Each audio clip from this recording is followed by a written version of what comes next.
ಬೆಳಗಾವಿಯಲ್ಲಿಯ ಸುವರ್ಣಸೌಧದಲ್ಲಿ 7ನೇ ದಿನದ ಚಳಿಗಾಲದ ಅಧಿವೇಶನ ನಡೀತಾ ಇದೆ. ಅಧಿವೇಶನವನ್ನ ಮತ್ತಷ್ಟು ದಿನ ವಿಸ್ತರಣೆ ಮಾಡಬೇಕು ಅಂತ ಬಿಜೆಪಿ ಪಟ್ಟು ಹಿಡಿದಿದೆ.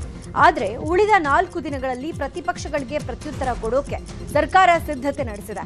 ಈ ಮಧ್ಯೆ ಇವತ್ತು ಹದಗೆಟ್ಟ ಕಾನೂನು ಸುವ್ಯವಸ್ಥೆ ಬಗ್ಗೆ ಚರ್ಚೆಗೆ ಸ್ಪೀಕರ್ಗೆ ಬಿಜೆಪಿ ನಿಲುವಳಿ ಕೊಡಲು ಮುಂದಾಗಿದೆ.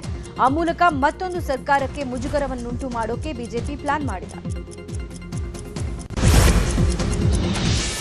ಬೆಳಗಾವಿಯಲ್ಲಿ ಇವತ್ತು 7ನೇ ದಿನದ ಅಧಿವೇಶನ ನಡೀತಾ ಇದೆ. ಇವತ್ತು ಕೂಡ ವಿವಿಧ ಬೇಡಿಕೆ ಈಡೇರಿಸಿ ಆಗ್ರಹಿಸಿ 12 ಸಂಘಟನೆಗಳು ಪ್ರತಿಭಟನೆಯನ್ನ ನಡೆಸುತ್ತಿವೆ. ಬೆಳಗಾವಿ 2ನೇ ರಾಜಧಾನಿ ಅಂತ ಘೋಷಣೆ ಮಾಡಬೇಕು ಅಂತ ಉತ್ತರ ಕರ್ನಾಟಕ ಪ್ರತ್ಯೇಕ ರಾಜ್ಯ ಸಮಿತಿ ಪ್ರತಿಭಟನೆ ನಡೆಸಲಿದೆ. ಕಿತ್ತೂರು ಕರ್ನಾಟಕ ಅಭಿವೃದ್ಧಿ ಪ್ರಾಧಿಕಾರ ರಚನೆಗೆ ಒತ್ತಾಯಿಸಿ ಧರಣಿ. ಪ್ರತಿ ತಿಂಗಳು ವೇತನ ಸರಿಯಾಗಿ ನೀಡಬೇಕು ಅಂತ ಪದವಿ ಪೂರ್ವ ಕಾಲೇಜುಗಳ ಅತಿಥಿ ಉಪನ್ಯಾಸಕರು ಧರಣಿ ನಡೆಸಲಿದ್ದಾರೆ. ಕಾಂಗ್ರೆಸ್ನಲ್ಲಿ ಕುರ್ಚಿ ಕದನ ಜೋರಾಗಿದೆ. ಈ ಮಧ್ಯೆ ಅಧಿವೇಶನ ಬಳಿಕ ಮತ್ತೊಮ್ಮೆ ಡಿಸಿಎಂ ಡಿಕೆಶಿ ಬಣದ ಶಾಸಕರು ದೆಹಲಿಗೆ ಹೋಗೋಕೆ ಸಜ್ಜಾಗಿದ್ದಾರೆ. ಈ ಹಿಂದೆ ದೆಹಲಿಗೆ ಹೋಗಿ ಬರಿಗೈಯಲ್ಲಿ ಡಿಕೆಶಿ ಆಪ್ತರು ವಾಪಸ್ ಆಗಿದ್ರು. ಈಗ ಮತ್ತೆ ಡಿಸೆಂಬರ್ 19ರ ಬಳಿಕ ಡಿಕೆಶಿ ಬಣದ ಶಾಸಕರು ಹೈಕಮಾಂಡ್ ಭೇಟಿಗೆ ಮುಂದಾಗಿದ್ದಾರೆ. ಕೇಂದ್ರ ಸಚಿವ ಎಚ್.ಡಿ. ಕುಮಾರಸ್ವಾಮಿ ಅವರಿಗೆ 66ನೇ ಹುಟ್ಟುಹಬ್ಬದ ಸಂಭ್ರಮ. ಹೀಗಾಗಿ ಇವತ್ತು ಮೈಸೂರಿನ ಚಾಮುಂಡಿ ಬೆಟ್ಟಕ್ಕೆ ಭೇಟಿ ನೀಡಲಿರುವ ಎಚ್ಡಿಕೆ ಚಾಮುಂಡೇಶ್ವರಿಗೆ ವಿಶೇಷ ಪೂಜೆ ಸಲ್ಲಿಸಲಿದ್ದಾರೆ. ಆ ಬಳಿಕ ಮೈಸೂರಿನ ಸರ್ಕಾರಿ ಅತಿಥಿ ಗೃಹದಲ್ಲಿ ರೈತರಿಗೆ ಕೃಷಿ ಉಪಕರಣಗಳನ್ನು ವಿತರಿಸಲಿದ್ದಾರೆ. ಆ ಬಳಿಕ ಕಾರ್ಯಕರ್ತರೊಂದಿಗೆ ಹುಟ್ಟುಹಬ್ಬ ಆಚರಿಸಿಕೊಂಡ ಬಳಿಕ ಮಾಧ್ಯಮವನ್ನು ಉದ್ದೇಶಿಸಿ ಮಾತನಾಡುತ್ತಾರೆ. ನಂತರ ಮಳವಳ್ಳಿಯಲ್ಲಿ ಆಯೋಜನೆ ಮಾಡಿರುವ ಸುತ್ತೂರು ಶ್ರೀಮಠದ ಶಿವಯೋಗಿಗಳ 1066ನೇ ಜಯಂತಿ ಕಾರ್ಯಕ್ರಮದಲ್ಲಿ ರಾಷ್ಟ್ರಪತಿ ದ್ರೌಪದಿ ಮುರ್ಮು ಜೊತೆಗೆ ಭಾಗಿಯಾಗ್ತಿದ್ದಾರೆ. ಮಂಡ್ಯ ಜಿಲ್ಲೆ ಮಳವಳ್ಳಿಯಲ್ಲಿ ಇವತ್ತಿನಿಂದ 7 ದಿನಗಳ ಕಾಲ ಸುತ್ತೂರು ಮಠದ ಶಿವರಾತ್ರೀಶ್ವರ ಶಿವಯೋಗಿಗಳ 1066ನೇ ಜಯಂತಿಯನ್ನು ಹಮ್ಮಿಕೊಳ್ಳಲಾಗಿದೆ. ಡಿಸೆಂಬರ್ 22ರ ತನಕ ಕಾರ್ಯಕ್ರಮ ನಡೆಯಲಿದ್ದು, ಕಾರ್ಯಕ್ರಮವನ್ನು ರಾಷ್ಟ್ರಪತಿ ದ್ರೌಪದಿ ಮುರ್ಮು ಇವತ್ತು ಮಧ್ಯಾಹ್ನ 3:00ವರೆಗೆ ಉದ್ಘಾಟನೆ ಮಾಡಲಿದ್ದಾರೆ. ಕಾರ್ಯಕ್ರಮದಲ್ಲಿ ರಾಜ್ಯಪಾಲರಾದ ಥಾವರ್ ಚಂದ್ ಗೆಹ್ಲೋಟ್, ಕೇಂದ್ರ ಸಚಿವ ಕುಮಾರಸ್ವಾಮಿ, ಮಂಡ್ಯ ಜಿಲ್ಲಾ ಉಸ್ತುವಾರಿ ಸಚಿವ ಚಲುವರಾಯಸ್ವಾಮಿ ಸೇರಿದಂತೆ ಹಲವು ಗಣ್ಯರು ಭಾಗಿಯಾಗ್ತಿದ್ದಾರೆ. ಮೂಡಾ ಸೈಟ್ ಅಕ್ರಮ ಹಂಚಿಕೆ ಸಂಬಂಧ ಲೋಕಾಯುಕ್ತ ಪೊಲೀಸರು ತನಿಖೆಯನ್ನ ತೀವ್ರಗೊಳಿಸಿದ್ದಾರೆ. ಪ್ರಕರಣದ ಪ್ರಮುಖ ಆರೋಪಿ ಮೂಡಾ ಮಾಜಿ ಆಯುಕ್ತ ಜಿಟಿ ದಿನೇಶ್ ಕುಮಾರ್ರನ್ನ ಕಸ್ಟಡಿಗೆ ಪಡೆಯೋಕೆ ಲೋಕಾ ಪೊಲೀಸರು ಕೋರ್ಟ್ಗೆ ಅರ್ಜಿ ಸಲ್ಲಿಸಿದ್ದಾರೆ. ಇವತ್ತು ದಿನೇಶ್ರನ್ನ ಕೋರ್ಟ್ಗೆ ಹಾಜರುಪಡಿಸೋಕೆ ಜನಪ್ರತಿನಿಧಿಗಳ ಸ್ಪೆಷಲ್ ಕೋರ್ಟ್ ಜೈಲಧಿಕಾರಿಗಳಿಗೆ ಸೂಚನೆ ಕೊಟ್ಟಿದೆ. ಡಿಸೆಂಬರ್ 12ರಂದು ಜೈಲಿನಲ್ಲೇ ದಿನೇಶ್ ಕುಮಾರ್ರನ್ನ ಅಧಿಕಾರಿಗಳು ವಿಚಾರಣೆ ಮಾಡಿದ್ರು. ಇದೀಗ ಕಸ್ಟಡಿಗೆ ನೀಡುವಂತೆ ಮನವಿ ಮಾಡಲಾಗಿದೆ. ಕೆಂಪೇಗೌಡ ಅಂತಾರಾಷ್ಟ್ರೀಯ ವಿಮಾನ ನಿಲ್ದಾಣದಲ್ಲಿ ಯೆಲ್ಲೋ ಬೋರ್ಡ್ ಕಾರುಗಳಿಗೆ ದಂಡ ಪ್ರಯೋಗ ಖಂಡಿಸಿ ಇವತ್ತು ಚಾಲಕರು ಪ್ರತಿಭಟನೆ ಮಾಡುತ್ತಿದ್ದಾರೆ. ಟರ್ಮಿನಲ್ 1 ಮತ್ತು 2ರಲ್ಲಿ ಯೆಲ್ಲೋ ಬೋರ್ಡ್ಗಳಿಗೆ ಏರ್ಪೋರ್ಟ್ ಆಡಳಿತ ಮಂಡಳಿ ದಂಡ ಪ್ರಯೋಗ ಮಾಡಿತ್ತು. 8 ನಿಮಿಷದವರೆಗೆ ಉಚಿತ, ನಂತರ 8ರಿಂದ 13 ನಿಮಿಷದವರೆಗೆ ₹150 ದಂಡ ಹಾಕಿದೆ. ಹೀಗಾಗಿ ಪಾರ್ಕಿಂಗ್ ಸಮಯ ಹೆಚ್ಚು ಮಾಡಬೇಕು ಅಥವಾ ದಂಡ ಪ್ರಯೋಗ ಕೈ ಬಿಡಬೇಕು ಅಂತ ಆಗ್ರಹಿಸಿ ಕನ್ನಡಪರ ಸಂಘಟನೆ ಮತ್ತು ಚಾಲಕರ ಸಂಘ ಇವತ್ತು ಟೋಲ್ ತಡೆದು ಪ್ರತಿಭಟನೆ ನಡೆಸೋಕೆ ಮುಂದಾಗಿದೆ. ಪರಪ್ಪನ ಅಗ್ರಹಾರ ಜೈಲಿಗೆ ಡಿಜಿ ಅಲೋಕ್ ಕುಮಾರ್ ಭೇಟಿಯನ್ನ ನೀಡಿ ಪರಿಶೀಲನೆ ನಡೆಸಿದ್ದಾರೆ. ಸೆಂಟ್ರಲ್ ಜೈಲಲ್ಲಿ 3 ಹಂತದಲ್ಲಿ ಕೈದಿಗಳ ವಿಂಗಡಣೆಗೆ ಅಲೋಕ್ ಕುಮಾರ್ ಸೂಚನೆ ಕೊಟ್ಟಿದ್ದು, ರೌಡಿ ಶೀಟರ್ಗಳ ಒಂದು ಗುಂಪು, ದರೋಡೆ, ಡಕಾಯಿತಿ, ಕೊಲೆ ಯತ್ನ ಕೇಸ್ ಆರೋಪಿಗಳು ಮತ್ತೊಂದು ಗುಂಪು ಹಾಗೂ ಮೊದಲ ಬಾರಿ ಅಪರಾಧ ಪ್ರಕರಣದಲ್ಲಿ ಭಾಗಿಯಾಗಿರೋರು ಪ್ರತ್ಯೇಕವಾಗಿ ವಿಂಗಡಣೆ ಮಾಡೋಕೆ ಸೂಚನೆ ಕೊಡಲಾಗಿದೆ. ಎಬಿಸಿ ಅಂತ ವಿಂಗಡಿಸಿ ಎಲ್ಲರನ್ನೂ ಪ್ರತ್ಯೇಕ ಬ್ಯಾರಕ್ಗಳಲ್ಲಿ ಇರಿಸೋಕೆ ಸೂಚನೆ ಕೊಡಲಾಗಿದೆ.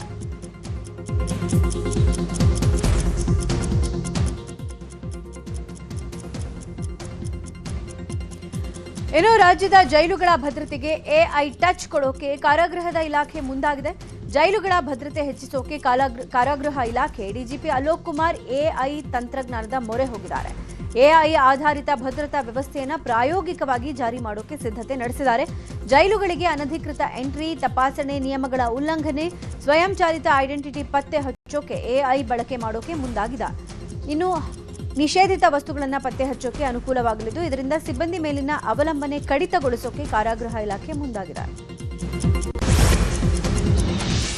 ರಾಜ್ಯದ ಹಲವು ಜೈಲುಗಳಲ್ಲಿ ಮೊಬೈಲ್ ಬೇಟೆ ಮುಂದುವರೆದಿದೆ. ಹಲವು ಜೈಲುಗಳಲ್ಲಿ ಅಧಿಕಾರಿಗಳು ತಪಾಸಣೆ ನಡೆಸಿದ್ದು, ಈ ವೇಳೆ mobile, USB cable, charger, sim card ಪತ್ತೆಯಾಗಿವೆ. ಪರಪ್ಪನ ಅಗ್ರಹಾರ ಜೈಲಲ್ಲಿ 6 ಮೊಬೈಲ್, ಮೈಸೂರು ಜೈಲಲ್ಲಿ 6 ಗಾಂಜಾ ಪ್ಯಾಕೆಟ್, ಕಾರವಾರ ಜೈಲಿನಲ್ಲಿ 7 ಮೊಬೈಲ್ ಫೋನ್ಗಳು ಸಿಕ್ಕಿವೆ. ಇನ್ನೊಂದು ಕಡೆ ಕಾರವಾರ ಜೈಲಲ್ಲಿ 4 ಖೈದಿಗಳು ಗಲಾಟೆ ಮಾಡಿಕೊಂಡಿರುವ ಹಿನ್ನೆಲೆ 4ರನ್ನು ಬೇರೆಡೆಗೆ ಸ್ಥಳಾಂತರಿಸೋಕೆ ಅಲೋಕ್ ಕುಮಾರ್ ಸೂಚನೆ ಕೊಟ್ಟಿದ್ದಾರೆ.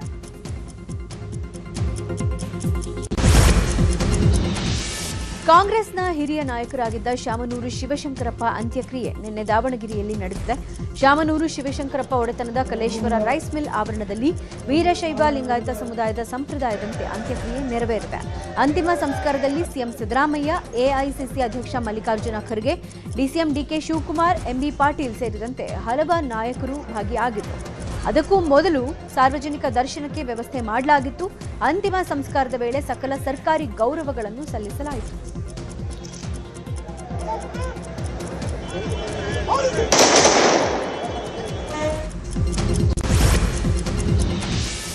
ನ್ಯೂ ಇಯರ್ ಸೆಲೆಬ್ರೇಷನ್ಗೆ ಕೆಲವೇ ದಿನಗಳು ಬಾಕಿ ಉಳಿದಿದೆ. ಈ ನಡುವೆ ಆಗ್ನೇಯ ವಿಭಾಗದ ಡಿಸಿಪಿ ಸಾರಾ ಫಾತಿಮಾ ನೇತೃತ್ವದಲ್ಲಿ ಪಬ್, ಬಾರ್ ಅಂಡ್ ರೆಸ್ಟೋರೆಂಟ್ ಮಾಲೀಕರ ಜೊತೆಗೆ ಸಭೆ ಮಾಡಲಾಗಿದೆ.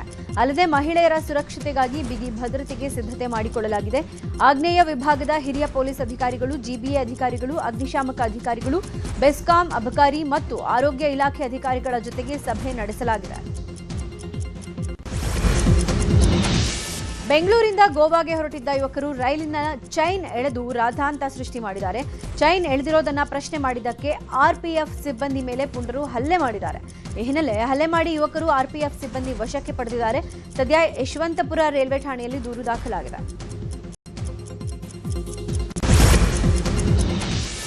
ಬೆಂಗಳೂರಿನ ಟ್ರಾಫಿಕ್ ನಡುವೆ ಆಂಬ್ಯುಲೆನ್ಸ್ನಲ್ಲಿ ಜೀವಂತ ಹೃದಯ ರವಾನೆ ಮಾಡಲಾಗಿದೆ. 10 ಕಿಲೋಮೀಟರ್ ದೂರವನ್ನ 7 ನಿಮಿಷದಲ್ಲಿ ತಲುಪಿ ಯಶಸ್ವಿಯಾಗಿ ಜೀವಂತ ಹೃದಯ ರವಾನೆ ಆಗಿದೆ. ಕಿಮ್ಸ್ ಹಾಸ್ಪಿಟಲ್ನಿಂದ ವೈಟ್ ಫೀಲ್ಡ್ ಖಾಸಗಿ ಹಾಸ್ಪಿಟಲ್ಗೆ ಯಶಸ್ವಿಯಾಗಿ ಸಾಗಾಟ ಮಾಡಲಾಗಿದೆ. ಬೆಂಗಳೂರು ಟ್ರಾಫಿಕ್ ಪೊಲೀಸರ ಸಹಕಾರದೊಂದಿಗೆ ಯಶಸ್ವಿ ಕಾರ್ಯಾಚರಣೆ ಮಾಡಲಾಗಿದೆ. ಮೊಟ್ಟೆಯಲ್ಲಿ ಕ್ಯಾನ್ಸರ್ ಕಾರಕ ಅಂಶ ಪತ್ತೆ ಅನ್ನುವ ಚರ್ಚೆ ಹಿನ್ನೆಲೆ ಆಹಾರ ಮತ್ತು ಗುಣಮಟ್ಟ ಇಲಾಖೆ ಅಲರ್ಟ್ ಆಗಿದೆ. ಬೆಂಗಳೂರು ಸೇರಿದಂತೆ ರಾಜ್ಯದ 200ಕ್ಕೂ ಹೆಚ್ಚು ಕಡೆಯಿಂದ ಮೊಟ್ಟೆ ಸ್ಯಾಂಪಲ್ ಸಂಗ್ರಹಿಸಿ ಲ್ಯಾಬ್ ಟೆಸ್ಟ್ಗೆ ಕಳುಹಿಸಲಾಗಿದೆ. ಈ ಕುರಿತು ಪ್ರತಿಕ್ರಿಯೆ ಕೊಟ್ಟಿರುವ ಆರೋಗ್ಯ ಸಚಿವ ದಿನೇಶ್ ಗುಂಡೂರಾವ್, ಯಾರೂ ಆತಂಕ ಪಡೋದು ಬೇಡ, ಆರೋಗ್ಯ ಇಲಾಖೆ ಸ್ಯಾಂಪಲ್ ಸಂಗ್ರಹ ಮಾಡಿದೆ ಅಂತ ಹೇಳಿದ್ದಾರೆ.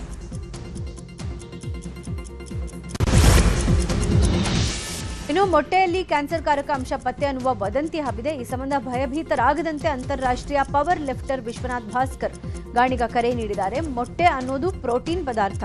ಫಿಟ್ನೆಸ್ ಫೀಲ್ಡ್ನಲ್ಲಿ ಮೊಟ್ಟೆಗಳನ್ನು ಹೆಚ್ಚಾಗಿ ಸೇವನೆ ಮಾಡ್ತಾರೆ. ಮೊಟ್ಟೆ ದಿನನಿತ್ಯ ಬಳಸುವಂತಹ ವಸ್ತು.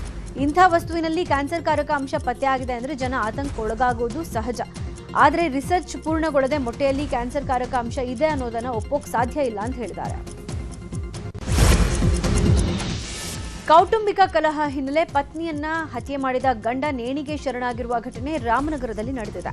ಬೆಂಗಳೂರು ದಕ್ಷಿಣ ಜಿಲ್ಲೆ ರಾಮನಗರ ತಾಲೂಕಿನ ಹಾಗಲಹಳ್ಳಿ ಗ್ರಾಮದಲ್ಲಿ ಘಟನೆ ನಡೆದಿರೋದು. 25 ವರ್ಷದ ವತ್ಸಲ ಕೊಲೆ ಮಾಡಿದ ಬಳಿಕ 35 ವರ್ಷದ ನವೀನ್ ನೇಣಿಗೆ ಶರಣಾಗಿದ್ದಾರೆ. ಸ್ಥಳಕ್ಕೆ ರಾಮನಗರ ಗ್ರಾಮಾಂತರ ಠಾಣೆಯ ಪೊಲೀಸರು ಭೇಟಿ ನೀಡಿ ಪರಿಶೀಲನೆ ನಡೆಸಿದ್ದಾರೆ. ಮಗ ಸೊಸೆ ಚೆನ್ನಾಗೇ ಇದ್ರು, ಆದರೆ ಯಾಕೆ ಹೀಗಾಯ್ತು ಗೊತ್ತಿಲ್ಲ. ಮಗ ಕೆಲಸಕ್ಕೆ ಹೋಗಬೇಡ ಅಂತ ಹೇಳಿದ್ದ. ಸೊಸೆ ಮಗನ ಮಾತನ್ನ ಕೇಳಿರ್ಲಿಲ್ಲ. ಹೀಗಾಗಿ ಇಬ್ಬರ ನಡುವೆ ಮೈಮನಸ್ಸಿತ್ತು ಅಂತ ಪೋಷಕರು ಕಣ್ಣೀರು ಹಾಕಿದ್ದಾರೆ. ಉಡುಪಿಯಲ್ಲಿ ಕ್ಷುಲ್ಲಕ ಕಾರಣಕ್ಕೆ ಹೊಡೆದಾಡಿಕೊಂಡಿದ್ದು ಘಟನೆಯಲ್ಲಿ ಯುವಕ ಸಾವನ್ನಪ್ಪಿರುವ ಘಟನೆ ನಡೆದಿದೆ. ಬ್ರಹ್ಮಾವರ ತಾಲೂಕಿನ ಕೋಟತಟ್ಟು ಮಡುಕೆರೆಯಲ್ಲಿ ಘಟನೆ ನಡೆದಿರೋದು. ಶಬರಿಮಲೆಗೆ ಹೋಗಿ ಬಂದಿದ್ದ ಯುವಕರ ತಂಡ ಭಾನುವಾರ ಎಣ್ಣೆ ಪಾರ್ಟಿ ಮಾಡಿದೆ. ನಂತರ ಕ್ಷುಲ್ಲಕ ಕಾರಣಕ್ಕೆ ಹೊಡೆದಾಡಿಕೊಂಡಿದ್ದಾರೆ. ಗಲಾಟೆ ವೇಳೆ 30 ವರ್ಷದ ಸಂತೋಷ್ ಮೊಗವೀರ್ನನ್ನ ತಳ್ಳಿದ್ದಾರೆ. ಗಲಾಟೆಯಲ್ಲಿ ಕುಸಿದು ಬಿದ್ದವನನ್ನ ಆಸ್ಪತ್ರೆಗೆ ಸೇರಿಸಿದ್ದಾರೆ. ಆದರೆ ಚಿಕಿತ್ಸೆ ಫಲಿಸದೆ ಸಂತೋಷ್ ಮೃತಪಟ್ಟಿದ್ದಾನೆ. ಹಾಸನ ಜಿಲ್ಲಾಧಿಕಾರಿ ಕಚೇರಿಗೆ ಹುಸಿ ಬಾಂಬ್ ಬೆದರಿಕೆ ಹಾಕಲಾಗಿದೆ. ವಿಶೇಷ ಅಂದ್ರೆ ಬಾಂಬ್ ಬೆದರಿಕೆ ಸಂದೇಶ ಬಂದರೂ ಕೂಡ ಕಚೇರಿ ಒಳಗೆ ಮೀಟಿಂಗ್ ಮಾಡಿದ್ದಾರೆ. ಹೊರಗಡೆ ಬಾಂಬ್ ನಿಷ್ಕ್ರಿಯ ದಳದಿಂದ ಪರಿಶೀಲನೆ ನಡೆಸ್ತಾ ಇದ್ರು, ಒಳಗೆ ಅಧಿಕಾರಿಗಳ ಜೊತೆ ಸಭೆ ಮಾಡಿದ್ದಾರೆ ಡಿಸಿ ಲತಾ ಕುಮಾರಿ. ಇಮೇಲ್ ಮೂಲಕ ಬಾಂಬ್ ಬೆದರಿಕೆ ಹಾಕಿರುವ ಬಗ್ಗೆ ಪೊಲೀಸರಿಗೆ ದೂರನ್ನ ನೀಡಲಾಗಿದೆ. ಹಾಸನ ಎಸಿ ಜಗದೀಶ್ ಗಂಗಣ್ಣನವರ್ ನೀಡಿದ ದೂರಿನ ಪ್ರಕಾರ ಹಾಸನ ಡಿವೈಎಸ್ಪಿ ಗಂಗಾಧರಪ್ಪನವರ ತಂಡ ಪರಿಶೀಲನೆ ನಡೆಸಿದೆ. ಕೋಲಾರ ಜಿಲ್ಲೆ ಶ್ರೀನಿವಾಸಪುರ ತಾಲೂಕಿನ ಯದರೂರು ಬಳಿ ವೀಲಿಂಗ್ ಮಾಡ್ತಾ ಇದ್ದ ಬಗ್ಗೆ ನ್ಯೂಸ್ 18ನಲ್ಲಿ ವರದಿ ಪ್ರಸಾರ ಆಗಿತ್ತು. ನ್ಯೂಸ್ 18 ವರದಿ ಬಳಿಕ ವೀಲಿಂಗ್ ಮಾಡಿದ್ದ 7 ಮಂದಿ ಆರೋಪಿಗಳನ್ನು ಪೊಲೀಸರು ಬಂಧಿಸಿದ್ದಾರೆ. ವೀಲಿಂಗ್ ಮಾಡೋಕೆ ಬಳಸಿದ್ದ 4 ಬೈಕ್ಗಳನ್ನು ಶ್ರೀನಿವಾಸಪುರ ಪೊಲೀಸರು ಸೀಸ್ ಮಾಡಿದ್ದಾರೆ. ಬೈಕ್ನಲ್ಲಿದ್ದ 7 ಮಂದಿಯಲ್ಲಿ ಓರ್ವ ಬಾಲಕ ಅನ್ನೋದು ಮಾಹಿತಿ ಸಿಕ್ಕಿದೆ.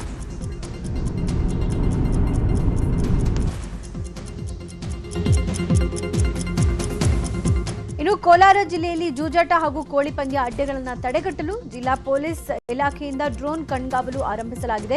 ಕೋಲಾರ ತಾಲೂಕಿನ ಪಟ್ನಾ, ಅಗ್ರಹಾರ, ಸೋಮರಸನಹಳ್ಳಿ ಮತ್ತು ಹಳೆ ಸೋಮರಸನಹಳ್ಳಿ ಗ್ರಾಮಗಳಲ್ಲಿ ಅಪರಾಧ ಚಟುವಟಿಕೆಗಳ ಪತ್ತೆಗಾಗಿ ಡ್ರೋನ್ ಬಳಸಲಾಗ್ತಾ ಇದೆ. ಪಟ್ನಾ ಗ್ರಾಮದಲ್ಲಿ ಡ್ರೋನ್ ಕ್ಯಾಮೆರಾ ಕಂಡು ಇಬ್ಬರು ವ್ಯಕ್ತಿಗಳು ಓಡಿಹೋಗಿದ್ದಾರೆ. ಇಬ್ಬರ ವಿರುದ್ಧ ಪ್ರಕರಣ ದಾಖಲಾಗಿದೆ. ಶಾರ್ಟ್ ಸರ್ಕ್ಯೂಟ್ನಿಂದ ಅಂಗಡಿ ಹೊತ್ತಿ ಉರಿದಿರುವ ಘಟನೆ ಹುಬ್ಬಳ್ಳಿಯ ಬೆಂಗೇರಿಯಲ್ಲಿ ನಡೆದಿದೆ. ವಾಸಿಂ ಹಿತ್ತಲಮನಿ ಅನ್ನೋರ ಅಂಗಡಿಯಲ್ಲಿ ಹತ್ತಿಯನ್ನ ಶೇಖರಣೆ ಮಾಡಿಟ್ಟಿದ್ರು. ವಿದ್ಯುತ್ ಶಾರ್ಟ್ ಸರ್ಕ್ಯೂಟ್ನಿಂದ ಬೆಂಕಿ ಕಾಣಿಸಿಕೊಂಡಿದ್ದು ಹತ್ತಿಯೆಲ್ಲ ಸುಟ್ಟು ಭಸ್ಮ ಆಗಿದೆ. ಈ ಅಗ್ನಿ ಅನಾಹುತದಲ್ಲಿ ಲಕ್ಷಾಂತರ ರೂಪಾಯಿ ಮೌಲ್ಯದ ವಸ್ತುಗಳು ಸುಟ್ಟು ಕರಕಲಾಗಿವೆ. ಅದೃಷ್ಟವಶಾತ್ ಯಾವುದೇ ಪ್ರಾಣಾಪಾಯ ಸಂಭವಿಸಿಲ್ಲ.